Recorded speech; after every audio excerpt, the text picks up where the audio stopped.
Here we have a SAT math question on solving system of equations. Here we have a SAT math question on solving system of equations. Okay, so let's solve the given system. So here in the first equation we have x squared positive y squared is equal to 56, and in the second equation y equals to square root of x. Okay, we can solve this system by substitution, because we can plug in, we can substitute square root of x for y into the first equation. Okay, let me do it. So I'm going to substitute square root of x for y into the first equation. Already we have y square, so now I'm going to plug in square root of x for y. Then since we have square for y, I have to square this stuff, equals to 56. So the square and square root will cancel out. I get x squared positive x equals to 56.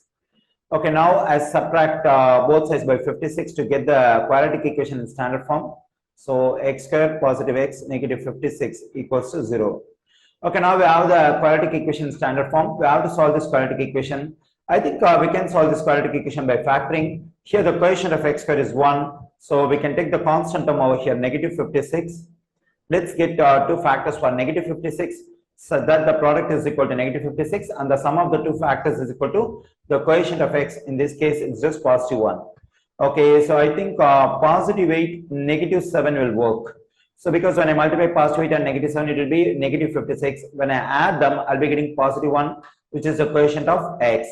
Okay, now to get the two values of x from these two factors, what I need to do is I have to change the signs of these two factors. So if I change the sign of the first factor positive 8, it will become negative 8. That is one of the values of x. And if I change the sign of the second factor, it will become positive 7. This is the second value of x.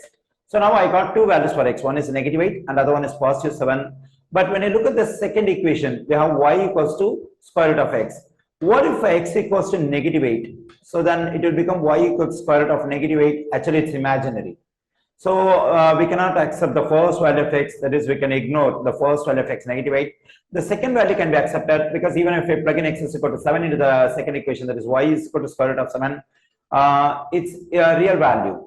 Okay, so out of the two values of x, negative 8 and 7, we cannot consider negative 8 because it makes the y value imaginary. So the value of x is 7.